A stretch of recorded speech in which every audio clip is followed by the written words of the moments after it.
Hello and welcome to the Hash Rugby Chat. It's episode 142. Wow, we have been going for quite a long time now. That's over 2 years. This show has been coming to you every single Tuesday evening at 8 p.m. Yes, we've even done it over Christmas and New Year. We even recorded shows. So yeah, we never stop. 52 weeks a year, you can come and listen to rugby. And it's been a struggle, I must say, during this last month or two, because there's not been any rugby for us to talk about. But joining this evening, Stephen, we've made a fair good fist of it, haven't we? Keeping on talking about rugby when there's nothing there to play. Absolutely, Paul. And you look like you've done all 142 shows as well, waking up these last few mornings, needing a hot water bottle and socks. Obviously, the Tron is not treating you that well. But on saying that, listen, it's a privilege and a pleasure to be on the show as well, Paul. But yeah, we've done very, very well. But as previously, as we just talking pre-show, we're not too far away from Super Rugby Aotearoa starting, but we've also got some rugby league and a couple of sleeps to go to look forward to as well. We have. This is a union show, but if you would like to talk about rugby league, we would love to have a rugby league show here on New Zealand Sports Radio. So if you love talking about league, then just reach out. We're putting together a league show. Please do let us know. Obviously, be based mainly on NRL. Hey, Charlene, great to see you in the live chat there. If you are watching live, then please do join in the chat. We've got three main topics of this week. We're looking at the three Reds players who refused to take a pay cut and how that's all been handled.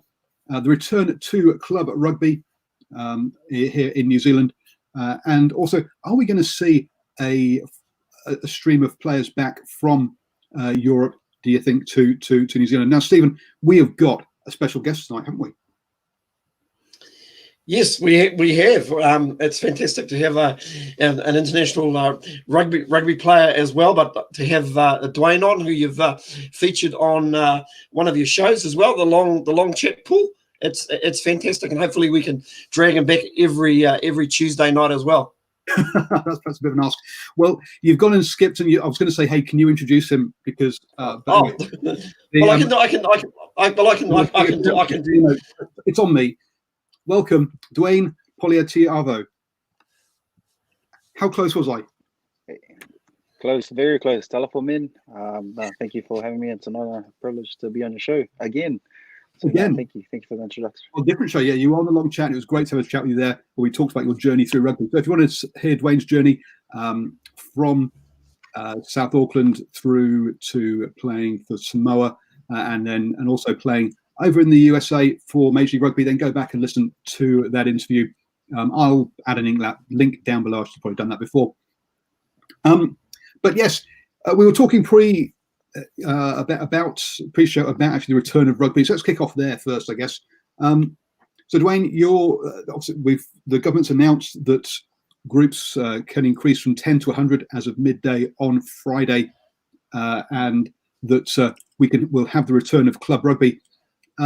So was it Pakuranga, I think you said you're playing for? How organised are they? How ready are you guys to sort of get back into training and get back to playing? I think they're quite organised club, run by a great bunch of men and also women as well. We've got a message out to say that they're ready to train coming next week. So it's exciting times. Probably not just for myself, but a lot of the junior kids that are preparing as well. They've been stuck indoors for weeks, so it's exciting for New Zealand club rugby in general, just to get back and hopefully build and people to go into bars or in the club bars and stuff like that, spend a little bit of money into their local clubs. So it's definitely exciting. Yeah, clubs are going to need that very much so. So the New Zealand Rugby put together a three-phase approach to return to play for clubs. Phase one was prepare to train, and that ended on Monday, the 25th, which is today. Oh, sorry, yesterday. And then we're now into the prepare to play stage, which goes from the 25th to the 19th of June. So basically, from the 29th of May, we can get up to 100. So that's when pre-season training can sort of kick off properly, because before that's been down to just 10 people. And the 13th of June is when they're allowed to have one pre-season match before the season starts, which is well, the earliest it can start is the 20th of June. So what are we looking at there? Basically, if it kicks off this Friday, 1, 2, 3 weeks, is 3 weeks going to be enough from no contact to full contact? Are you happy with that level of preparation before you go to sort of start smacking into each other? I think for me, going in, blinded and go straight into contact, that's you're probably asking for a few injuries and stuff like that. So probably depending on how the clubs are and how they incorporate the contact and defense scrums and stuff like that is crucial to how preventing injuries. We've seen the Warriors with their current sort of injury crisis, and who knows what's going on there. Could be a layoff and then straight into the big stuff. So just depends on how the clubs do incorporate contact. Then it should be okay. Well, so Stephen, it's interesting you got your white Matter jersey on there. Back in the day, you used to play a bit of club footy. What kind of pre-season would you expect to have normally for rugby season? Well, interestingly enough, I was chatting to a coach who has got the North Harbour club side, Takapuna, and they've actually been keeping in constant contact even during lockdown with their players, not just to find out where they are in terms of fitness, but as we know, the amateur game, it's about going to work for 8 hours and then training whenever you've got spare time. And through COVID-19, as we've heard through a lot of news reports, a lot of jobs have been lost, employment, etc. And I know, chatting to this particular coach, he said we're just keeping an eye on players, how they're doing with regards to their regular training. It's probably no different to what they'd be doing in a preseason game, but they're also just trying to find out what the state of mind with a lot of the players are as well. Because, at the end of the day, if you're in the amateur ranks, you've got to put some food on the table before anything else, and that's pretty much what comes first. So I think it'd be like a normal season. It'd be a little bit weird because we're pretty much almost thinking in terms of club. Gee, we're almost starting from the middle of the season, aren't we, fellas? Or maybe almost 3/4 through the season. But that's really the tough one. We all know from an individual piece how it was. We couldn't exactly just go to the gym or go and do what we wanted to do. So we really had to come up with our own game plan. Yeah. And look, we've got players like Bowden Barrett doing record Broncos. Look, Cardiovascularly, the fitness is there. Let's be honest. I think it's the contact fitness, and whether you're more than the actual aerobic fitness. I think actually, as you say, some of these club players who normally have a day job have had time off. They could be fitter than they've ever been, but they've just had no contact because they've actually been able to train if they wanted to. If you wanted to make a big splash, I'm not sure everyone would have that motivation to do so. Let's be honest. I had all sorts of good intentions going into lockdown, but I haven't kept on those. So it's not that for everyone. Also, Dwayne, is there any news coming out of Auckland Rugby around as to what the season's going to look like? Because I'd say kicking off on the 20th of June, we've got the Mitre 10 Cup kicking off on the basically 12 weeks later. September, yeah. To be honest, Stephen will probably have more knowledge than I would have in terms of club. As you said, dates in terms of preseason, that's probably kicking off June 13th, I think it is. You could probably actually have a preseason game. Yeah. So that's not too far away. And 3 weeks to build into a first game. It's going to be tricky. But the best, well-prepared team quickly will probably advance and do really well. Because there are I think it's 16 teams in the Premiership of Auckland. So you got Marist, Eden Park, Waitemata, Pakuranga, Suburbs, College Rifles, Ponsonby, Te Papa, Waitariri, Grammar, Papatoe, Otahu, Mount Wellington, Manukau, East Tamaki, University. Yes, that's 16 teams. We've only got 12 weeks. They can't even play each other once. I'm just wondering how you can, or do you think the club season could overlap with Mitre 10 Cup? That's and have go on.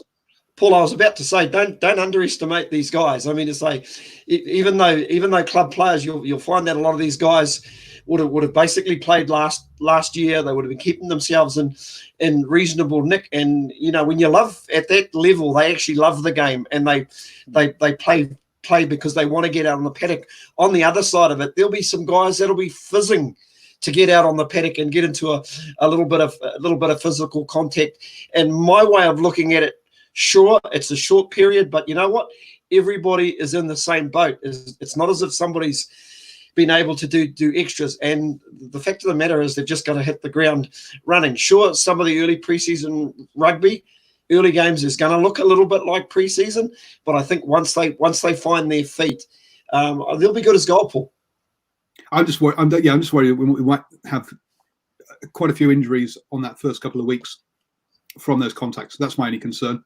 Yeah, I think what I sort of found as well is a lot of talking to a couple of friends over in counties competitions, even here in Auckland.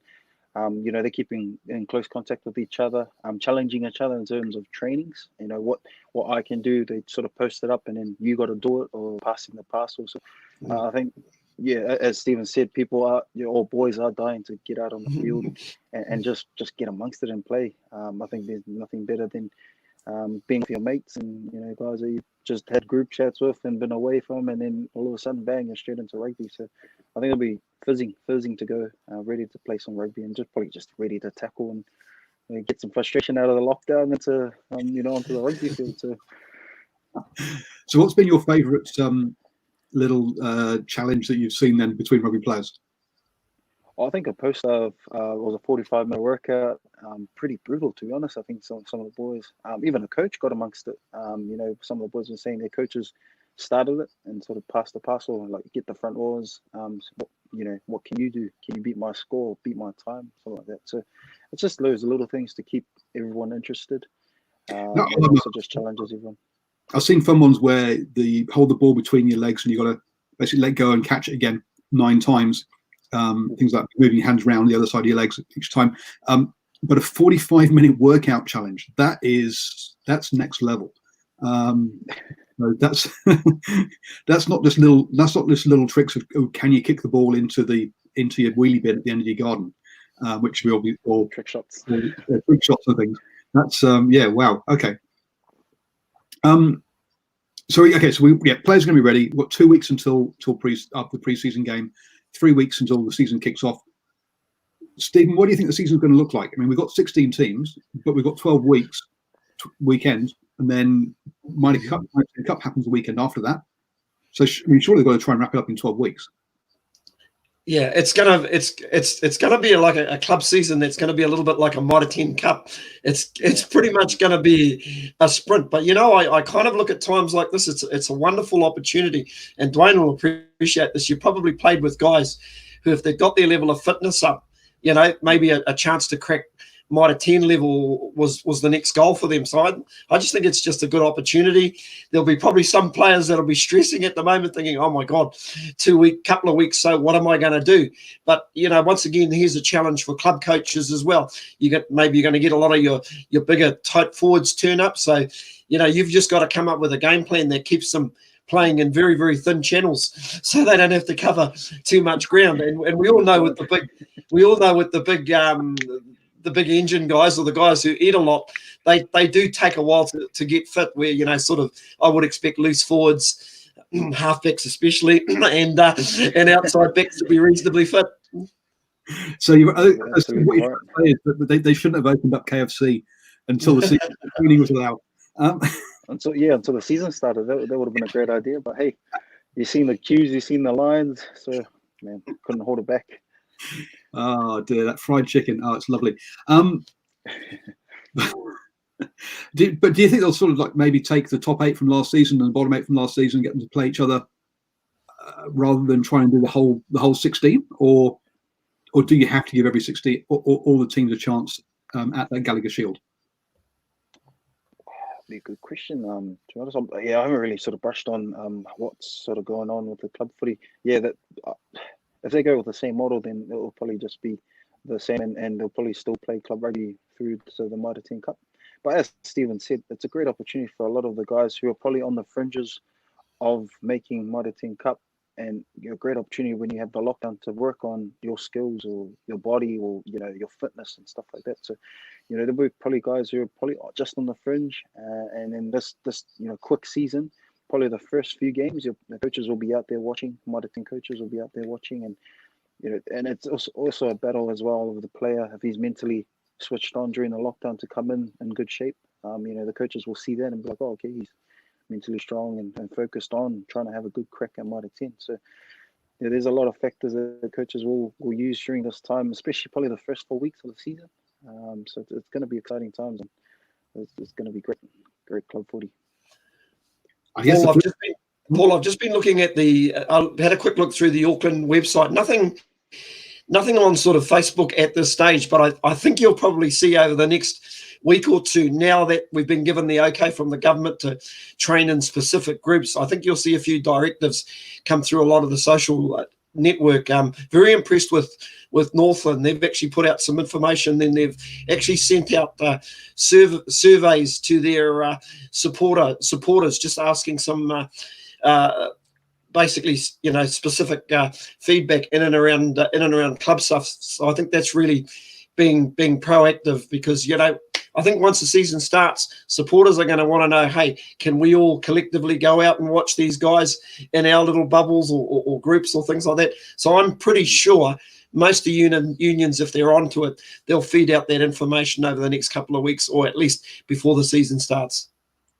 Yeah, no, I pardon me, I agree. And look, we've got in 2 weeks' time, I think it's the 8th of, from memory, it's the 8th of June, the review of the guidelines, which is the kind of the week leading up to those pre-season games, and then the 22nd of June is when they said they would definitely make some sort of comment about returning to level 1. Now at level 1, we can basically all go to games, and should be okay. So that would only be there may be just like a restriction around the first couple of weeks, and then after that it could be open to everybody. We'll just have to wait and see what those guidelines are, and do check, folks, on the club web, on the union Facebook pages and websites before you go to a game as to what those rules are.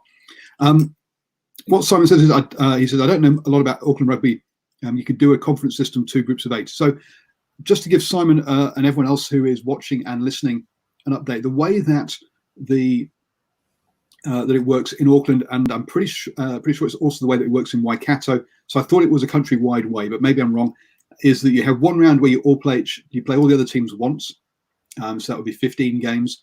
And then at the end of that, you end up with a table, obviously, of 1 to 16. The top 8 then go and play each other again, and the bottom 8 go and play each other again. The top 8 playing for the top prize, which in Auckland is the Gallagher Shield, and the bottom 8 playing for a secondary prize. So that's how it would normally happen. So you're talking 15 weeks plus another 7 weeks.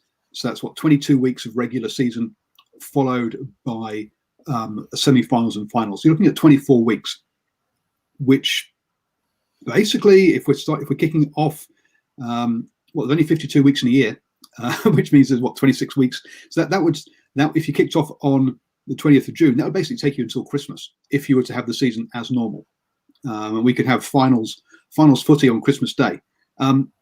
Who's up for that? Dwayne, do you think that people would be up for finals footy on Christmas Day? That'll be an interesting question to ask the boys, but probably not. But hey, look, we've been away from rugby for a wee while.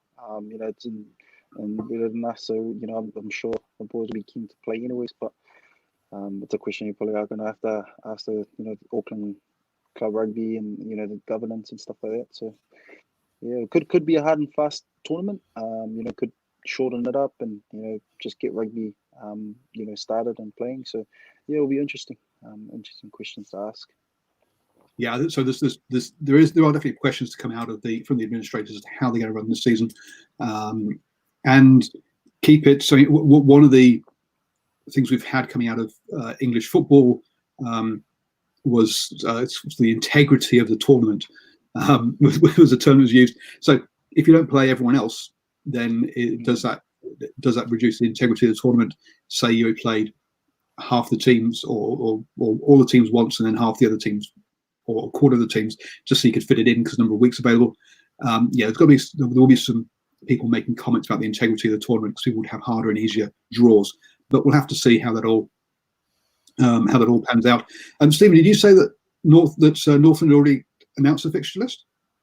Not so much a fixture list. I think they're just sending out information to all the clubs and getting supporter feedback. I was just thinking about if Auckland have got maybe 10 to 12 weeks, I can see something like a 2-conference system.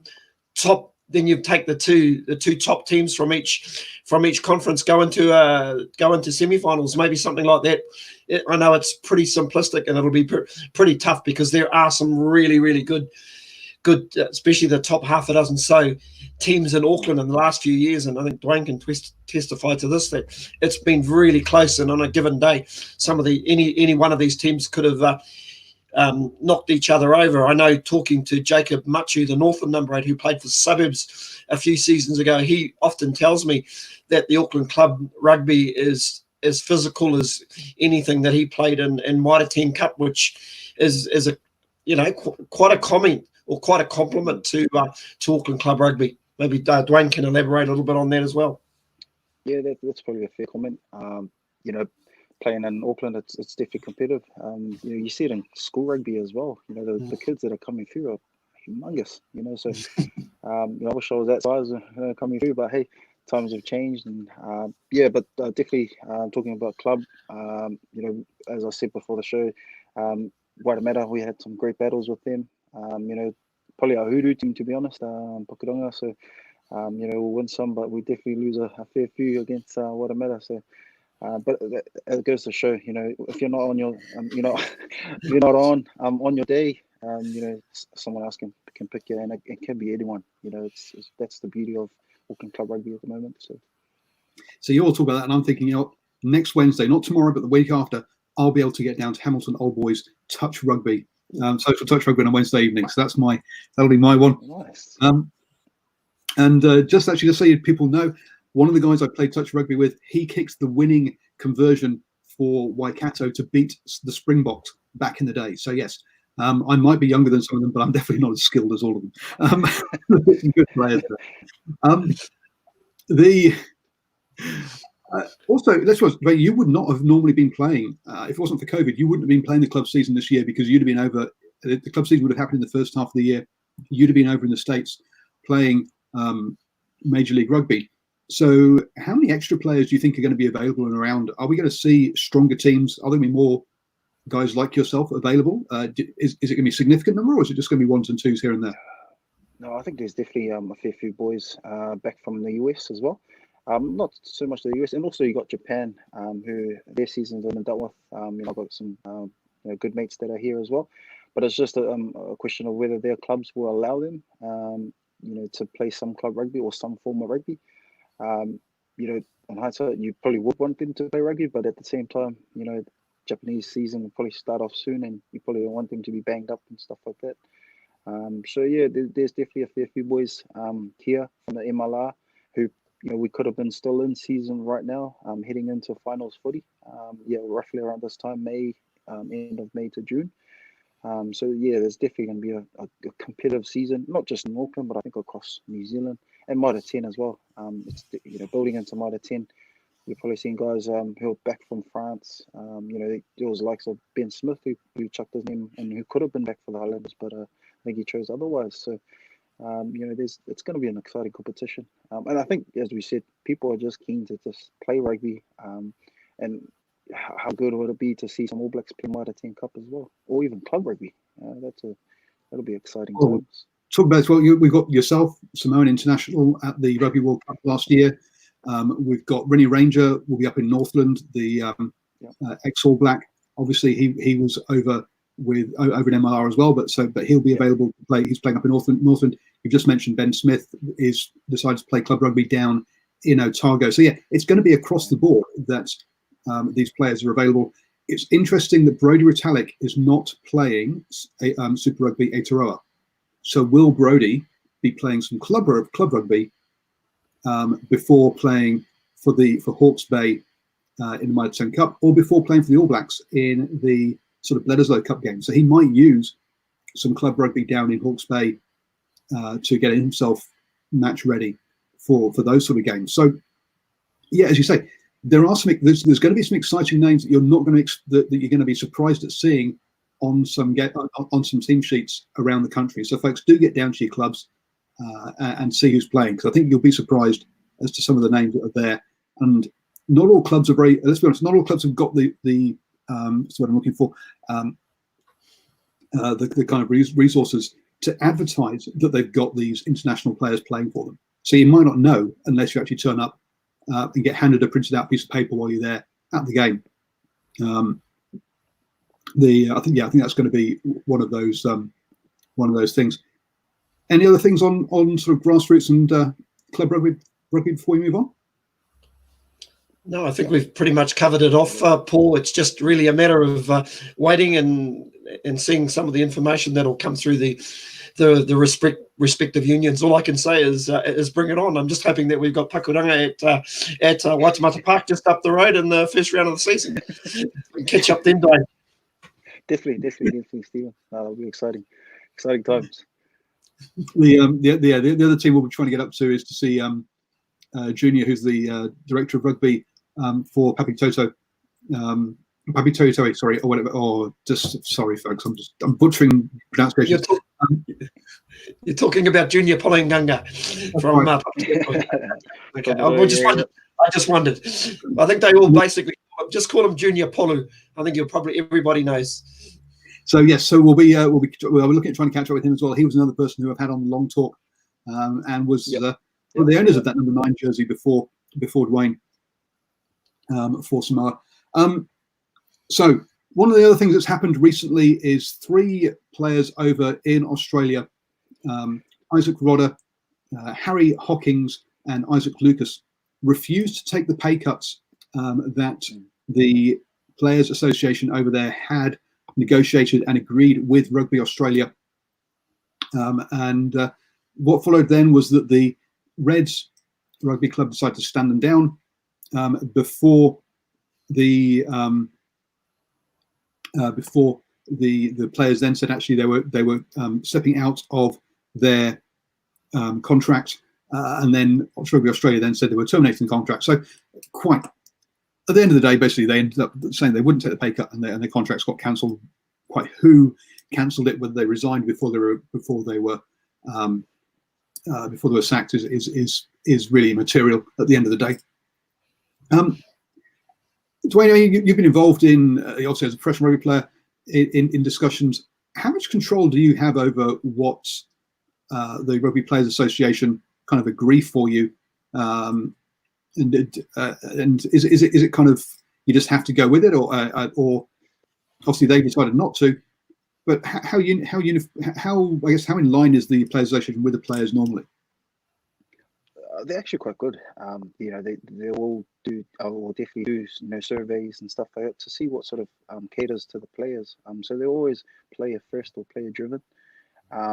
In this case, it's quite tricky because, from what I understand, they're under the same agent as well. So it's almost like they made a decision based on that group or them 3, which has probably affected the contract and stuff like that. So it is a tricky situation, and it's probably not the best, especially with Australian rugby and what it is, and a couple of young men who are probably ready to represent Australia as well. So you're losing out on talent. But in terms of the Players Association, they do great things for us. They voice our concerns to the respective unions and also agents, and stuff like that. So they're always on our side. It's not entirely them just doing it for themselves. They do listen, and there's been numerous times where they've helped us in different scenarios, whether it be pay or travel and stuff like that. So yeah, they're definitely on the player side. And there are discussions obviously going on here in New Zealand as well between the Players Association and New Zealand Rugby about the Mitre 10 Cup side of things that are still ongoing, that haven't been finalised yet. But you mentioned there the fact that these 3 guys are all under the same agent. Now, I read an article that mentioned some of the stuff that agents have been involved with before. So, like a couple of, I think it was rugby league players, had gone back to their school, and the coach said, "Hey, do you mind turning up for a training session?" They said, "Yeah, sure." Later that afternoon, he got a phone call from their agent going, here's the bill. Who do I send the bill to? And he's like, what do you mean, who do I send the bill to? And the players are unaware that their agent had done that. Another situation where apparently a rugby player went and did a talk for a company, and then the player agent, when he invoiced, also, even it was like an X $1,000 bill, added on $25 for petrol, which annoyed the company. Again, the player wasn't aware of that. I guess the other point here is when dealing with player agents. I'm sure your player agent is I'm sure your agent is an absolute an angel and a shining star and a wonderful guy. But how do players sort of pick or choose an agent? How do you know the good ones from the bad ones? Well, I guess I've probably had a fair share of experiences with agents, and it's quite tricky because a lot of the young guys coming through, they'll definitely listen to someone who's going to say, oh, I'll give you this, and this, and they'll sort of jump at it. And at the young age, you're probably not reading the fine print as the details and stuff like that. You're hearing information, or you're hearing what you want to hear, not what you need to hear. Mm-hmm. So as young players, they're sort of driven by, okay, he can get me this, he can get me that. Whereas as you sort of experience it, as myself now, like I've sort of a little bit older, but hopefully a little bit wiser, I've picked up that there's some things that you can have control of. And when it comes to like contracts and stuff, you're obviously going to need more experienced or, players that could help you, or a lawyer who's a good mate who could probably have a read over the fine print. So there's different ways in which you can deal with it. But yeah, there's probably a lot of agents out there who are probably cowboys and just want the best for themselves and not for the player. So you got to be careful of who you choose and who you trust. And, sometimes it's hard for young guys because they want the opportunity and they'll jump at it because, rugby in New Zealand is such a competitive sport that if someone's shining a light to go this way, you're definitely going to jump at it because there's probably 20 other young fellas coming through New Zealand who are just as good or just as great. So. Well, yeah, most young boys in New Zealand grew up wanting to be All Blacks. Stephen, you want to add something there? It's a really shame. It's a real shame because this Queensland Reds team at the start of Super Rugby, they were looking like a really enjoyable team to watch. A lot of young guys. I think the young fullback by the name of Campbell, I think it was named, and the boy Wilson at number 8 looked a really good player, and sprinkled through with a group of really good young promising Pacific Island players as well. We know that the Tongan Thor, well, gee, he could be, that kid could be anything. He's so dynamic, but they've got a couple of good midfielders as well. The boy that was who's injured, Jordan Pataya, I think his name is. He might have made the World Cup squad late last year, and they've got a couple of other good young boys as well. So just sort of reading between the lines, probably not a lot of love lost between Brad Thorne and Isaac Rodder. I think Isaac Rodder, part of the deal was, I think he just lost the captaincy as well. So something's gone a little astray between the coach and I think the players themselves were a little bit disappointed that maybe some of the stuff was being aired in public as opposed to being kept close to the chest. Because I actually think this is a real wonderful opportunity for the Queensland Reds to make a statement. No disrespect to watching the Brumbies play, but I mean to say their style of play, if you like driving mauls, well, that's your thing. But watching the Reds, they are one Australian side. This guy doesn't mind watching. They play a good brand of footy. They do. That's very true. And 2 of these players had signed up pretty long-term contracts recently, and were clearly in the Wallabies' thoughts. One of the things that you've got to say with is that one of the points they made, or one of the points their agent made, was, look, even if they take these pay cuts, will they be getting paid next year? And what certainty is there that that Australian rugby or Rugby Australia will be around next year? Is the contract that they've got worth anything? I guess that uncertainty does definitely. I can understand where they're coming from that point of view. I think there's but as you say, the fact that this has been played in public, we've been talking to a lot of people in a lot of different provinces around the country, and we know there are various things going on that aren't happening in public, but it's dealt with behind closed doors. It's dealt with properly. It's not washing laundry in public. Most of it's dealt with behind with due negotiation, like you're supposed to do, and then you come out with an agreed answer at the end of it. Unfortunately, in Australia, that doesn't seem to be the case. Everything seems to be done in public first, and then you eventually get an answer, which hasn't helped the game in any way.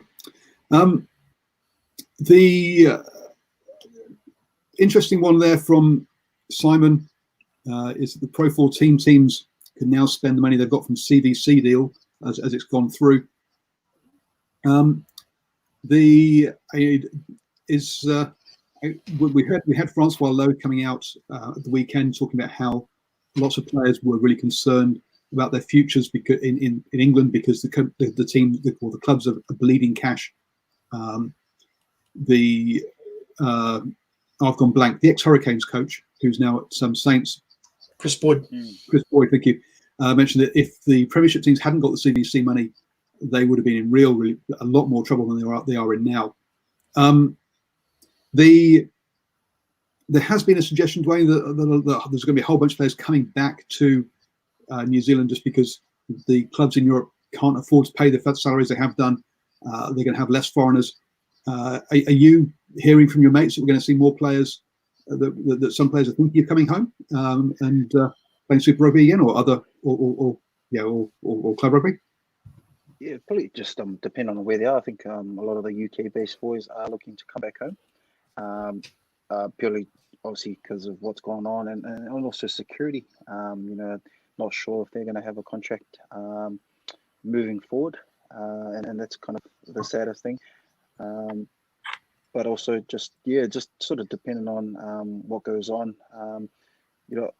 I think of Japan as well. They're looking quite safe, bit of a safe haven for a lot of the Kiwi boys. But also over there, they're not too sure with their club season as well. So yeah, I guess it is tricky times, but hopefully it'll all be solved soon. So obviously you've got you're 1 year into a 3-year contract, I think it is, over in the Major League Rugby. So for you, and Major League Rugby was one of the few leagues that didn't ask for players to take pay cuts. They publicly said that they paid out their contracts in full. So that's so you're in a nice you're in the situation you expected to be in pre-COVID, because you got your 3-year contracts. But yeah, for those players in England, some of them are being asked to take 25%. Some of them just taking 50% pay cuts. There's increasingly looks like the season won't be restarted over there. So if they wanted to get their off season to come home and visit family, they need to do it quick before the off season is kind of. They might get told, you know what, you officially get a 5-week break. You've already been on a break for the past 3 months. So hey, folks, there's no off season into training. Can you come? There's lots of uncertainty like that, isn't there, around for those guys. So we may see them home earlier than we were expecting. But it's interesting to see how many that will be, and will that block? I mean, one of the advantages of players going overseas is all this new talent that comes through. I mean, Stephen, we talked about 6 players at Hawke's Bay being signed straight from high school, and one of those 2 years later is now the backup fly half at the Chiefs. Would it block these players coming through? I mean, is it actually a good thing to have all these experienced players coming back? Well, it's sort of like the pipe is being cogged all of a sudden. Listen, I can further to what Dwayne was saying. I think for a lot of those players who are coming back to New Zealand, I think they're just looking for a little bit of sanctuary, just to be close to whānau and friends. People who they can trust during a lockdown situation. And I think they know that there's nothing better than the heart, whether it's up in Samoa or back in Tonga or here in Aotearoa. And I think for a lot of those players, it was just getting back to pretty much to a safe haven. And I think for a lot of those players coming back, listen, they're all athletes. They get paid to play this game because they love it. And I think some of these guys will go. I think if they had half the chance, they'd go and run around for a senior B team. just to basically get a run around pool. But no, I don't. Listen, I think it'll be great to have these players back from overseas, because I think one thing we've learnt about New Zealand rugby, players who have gone to the higher level are great at passing the knowledge down to the younger guys. I mean, so you mentioned Hawke's Bay before. I think that was totally ballsy by Mark Osich and Josh Symes to pick 6 guys out of Hastings boys. It's just absolutely unheard of. But in reality, I think Dwayne will testify to this. A lot of the schools now have got academies, and for crying out loud, some of them are actually coming out of school even more versed than your actual senior club footballers, who take a little bit longer to develop because they haven't had that luxury of a school academy. Dwayne, I'd be really interested to get your thoughts on that. Yes, it's so true.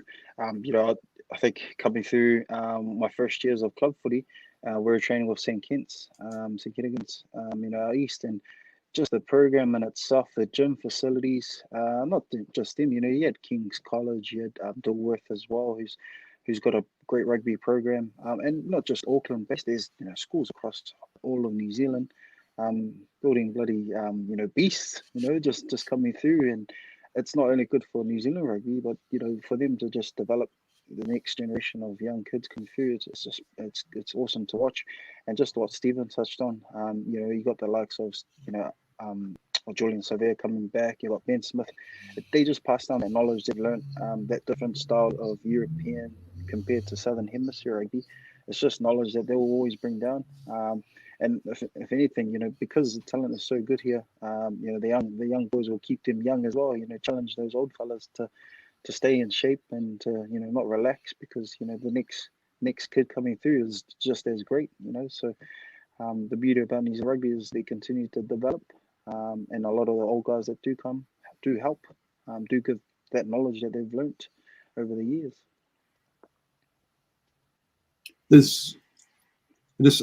Simon mentions an interesting thing in the chat here. He says that he's heard that Green Island may not be playing Ben Smith due to insurance reasons, and he's only going to train with them.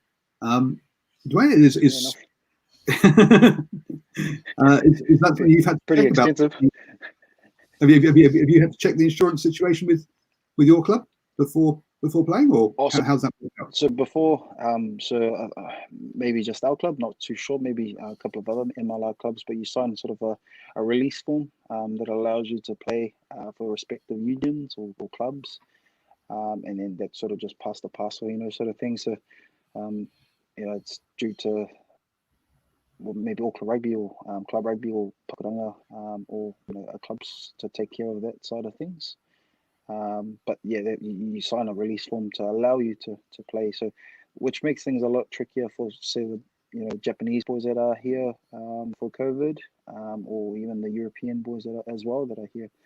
Whether or not their clubs will allow that, that's just a question they'll probably have to talk with their coaches and directors and stuff like that. Yeah, it's and Kieran Reid is back, and I think Stephen, you mentioned you didn't recognise him because he'd shaved his beard off.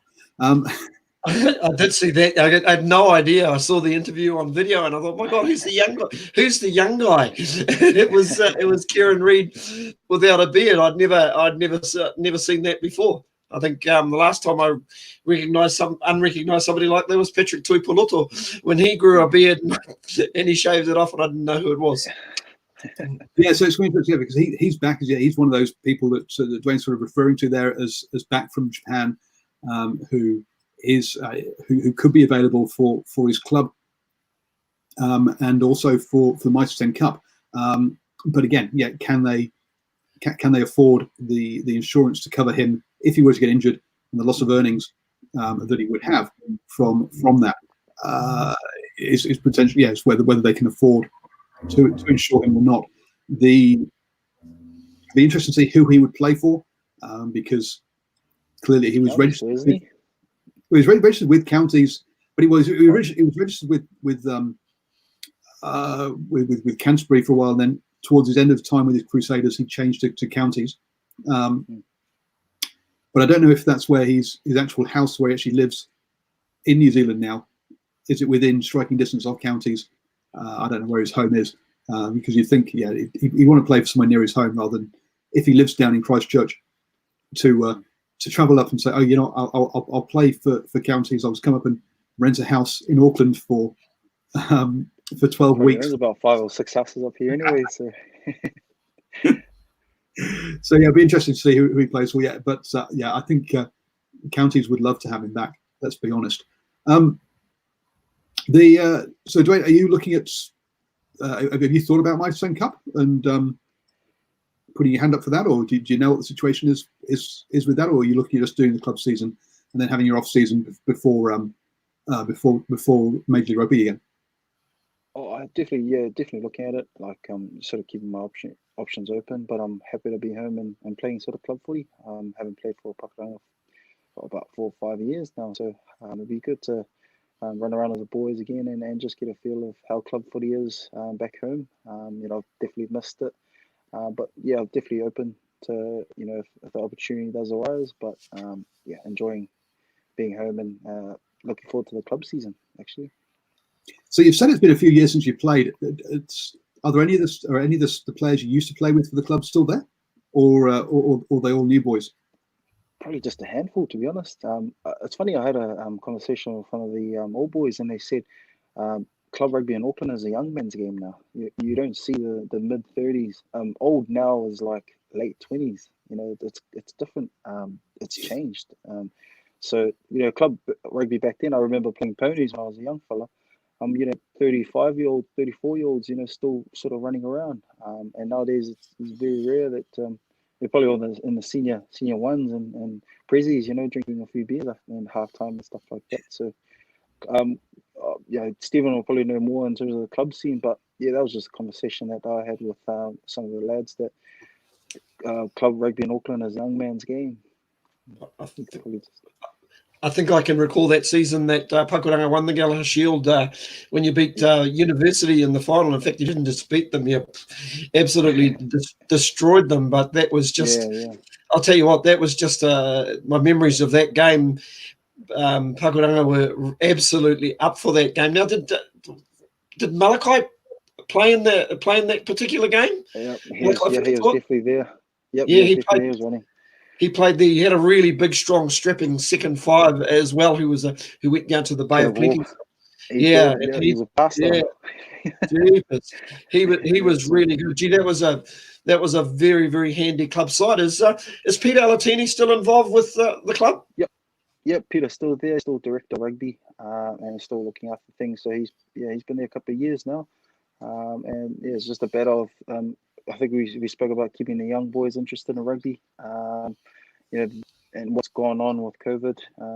It's about finding the interest again, and hopefully the young boys are still so keen to get stuck into it. You know, as I said, club rugby's probably changed here in Auckland, but I'm looking forward to seeing how it is. Oh, it's really great to see. I know back in the day when I was involved with the Waitemata Club, there wasn't a lot of Pacific Island coaches around, but it's absolutely fantastic to see. Obviously, Peter there, Mani Toaloa, who's over at College Rifles, Tani Fuga, an ex Ponsonby legend, him and Peter coaching at Ponsonby. It's just absolutely fantastic to see. A question I was going to ask Paul, sorry to take over here. I know back in the day I had Census Johnson when he played at Waitemata, and I always remember asking Census about, you know, if you ever got to international level, you know, would it be great to play for the All Blacks? And he turned around and he said, no, I want to play for Samoa. And I know he ended up, I think James's brother ended up playing for Samoa as well. And I just think it's a fantastic thing to see a lot of boys coming through the New Zealand system, Pacific Island boys, who are putting down their marker straight away, saying, man, I want to play for my country of origin. Do you think it's a great thing? Dwayne? Oh, sorry. Yeah. Oh, definitely. Yeah. You know, that's sort of how, as a young kid, everyone grows up in New Zealand aspiring to be an All Black. You know, you see legends and stuff there, and obviously those opportunities do close up quite quickly. As I said, you know, the talent is enormous here in New Zealand, so you've got to look at other ways to pave that path for yourself. And you know, I could only speak for myself and probably Census as well. You know, he was in a position where he had props falling from the sky. You know, who are great players. So he had to look at Manu Samoa as an opportunity, and that's taken him around the world. And he's just recently retired at the age of a young 38-year-old. So it's crazy what rugby can do. It's opened many doors for players, and myself included. And players that take other opportunities. It's just, it is what it is. You just got to keep going on and looking for those opportunities. It's absolutely staggering the number of really good Pacific Island players running around in Auckland Club Rugby who, at times, you've just got to imagine what they look like. Maybe don't always look at their fitness, just basically what they can actually do with a football. I think one of the probably sad stories to me is a number 8 who played for Waitemata back in the day, actually played a game for the Blues, Ari Hunt, who was a number 8 at Waitemata, and that's a really sad story. Got injured, but here's a kid with international size as a number 8. I think when the Blues played against the Crusaders a few years ago, they actually had to dig out some video footage of Ari, and this is a guy you're talking 6'4", 6'5". Gee, could you imagine him running off the back of a scrum for Samoa? He'd give you some go forward. I remember him clearly. The club game. Well, I think we had a game against him, and he just ran around us. And I think he was plucked straight out of club rugby, straight into the Blues. And then, obviously injury and stuff like that. So there's many stories where club rugby players were playing good footy, and we had a case where Alisi Pulu was one of our props. He didn't turn up to one of our trainings, and then we went home and they played a game against, I think it was the Barbarians, Blues versus Barbarians, and Peter Alatini said, that's pretty good excuse to miss training. So that was a Tuesday night. So I think it was a Thursday night actually. So that was one of the many stories, and that's the beauty of club rugby here in Auckland. There's so much talent running around. Probably just not enough pro teams to take that talent further. It is.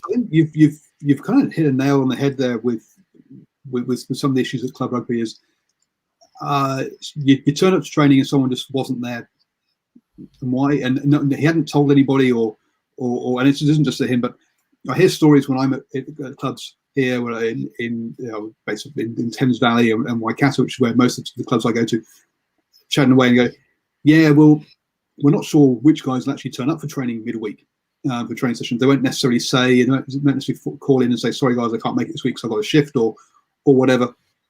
There are some players who have got the skill if given the opportunity, but they just don't have that the professionalism to communicate properly with their coaches and perhaps take that extra step. I think there's a lot of guys like that in club rugby who could do if they were a bit more professional about their approach to it as well.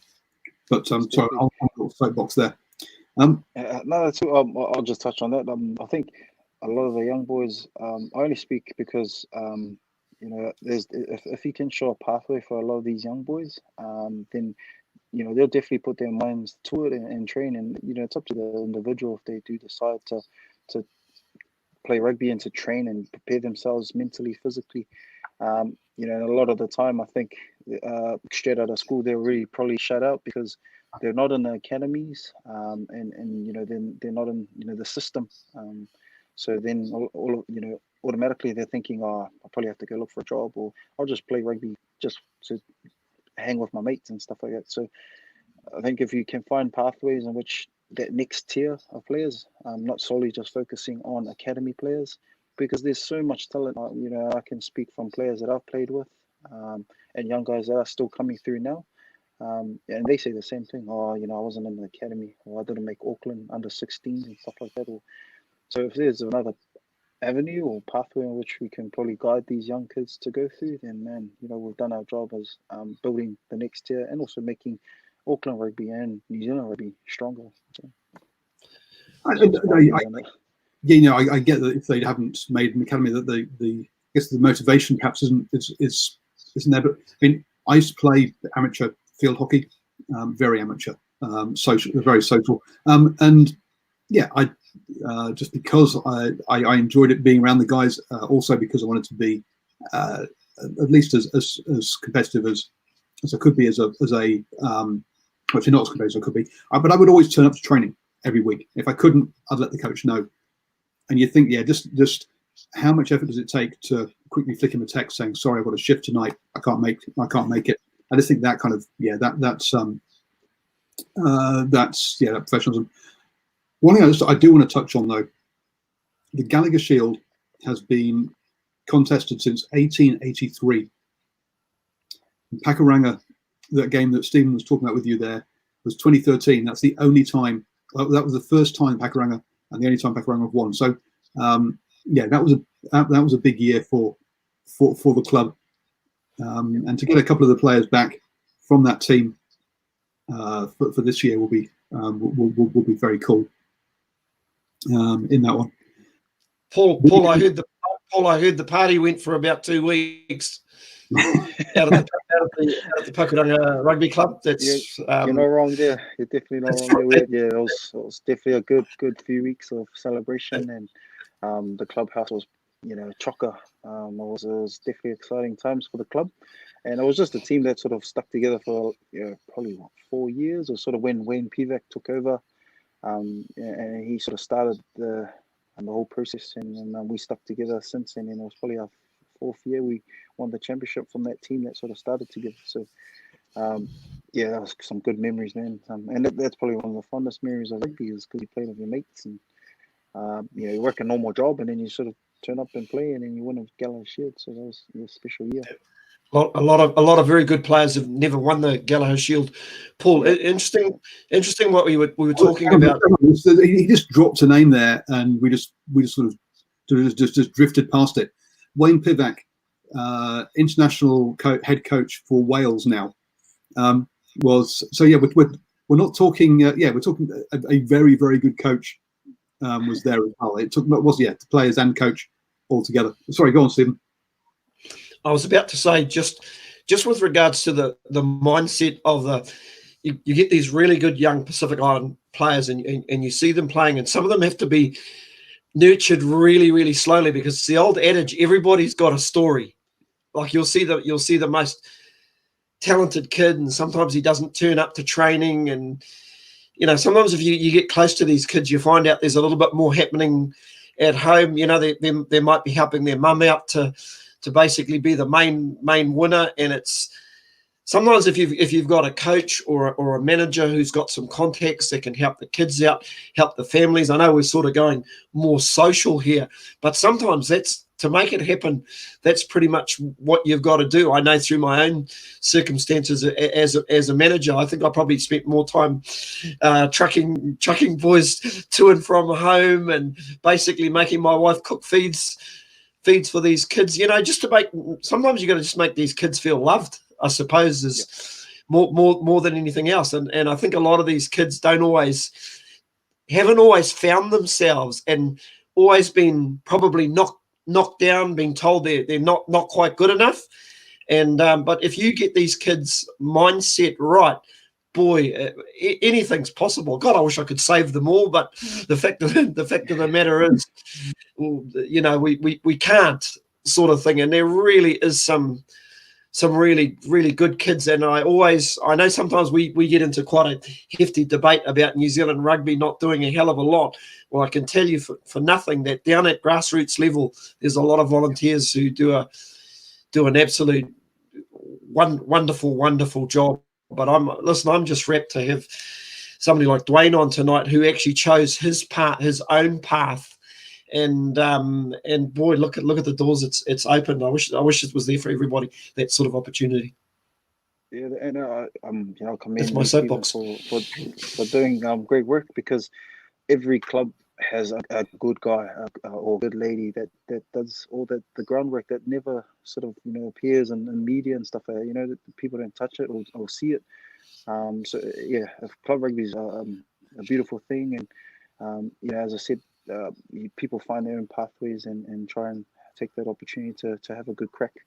And if we could, come down to their level sometimes, and understanding them as people first before they are the superstar or the rugby player, you'll probably get the best out of them, and you'll probably get them, kick up the butt to do fitness or the things they don't like, because you take good care of them, and you just feel like you're not just a rugby player, you're a person.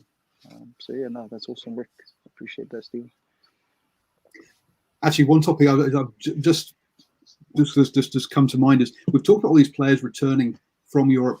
Now we're going to overrun, so I probably won't have time to dig into this one.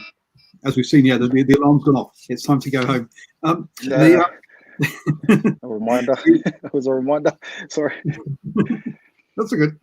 One of the things I remember from last season was going down to Tairua Rugby Club, so in the 2019 season, and they had 12 foreign players.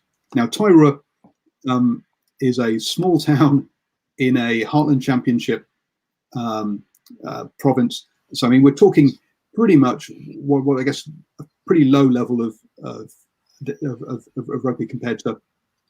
It's not Auckland club competition by any stretch. They had 12 foreigners there on basically on year-long working visas, doing kiwi fruit picking, working in the local butcher or the local motel, as all the different businesses around the club sort of would give a job for these guys to do for the summer, or sorry, for the winter. That's not going to be happening this year because of our lockdown borders. I do wonder how many clubs are going to struggle to actually put teams out because they haven't got these overseas players who want to come over and try out for rugby. Hautapu, the Waikato Championship last season, I know they've got a Scottish boy who's actually stayed here during lockdown to play with them. He's working at one of the local studs horse stables. But yeah, we may see some of the rural clubs or struggle to put teams out. So if you fancy running out and playing some rugby, please get down to your local club.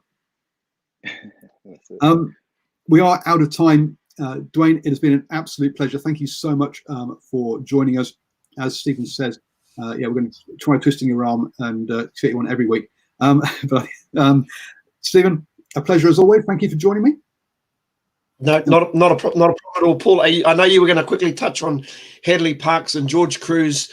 I Googled both of them, and I think the reason that they're moving to Japan, I think Hadley Parkes is coming up to about his 32nd birthday, and George Cruz is on the other side of 30. So it might be just a case of not so much seeing the writing on the wall, but maybe looking at an opportunity and maybe thinking international footy has passed them. So sorry we didn't get to that, but I was so intrigued about the talking club and grassroots this evening. It's been fantastic. And as Paul previously said, Dwayne, absolute privilege.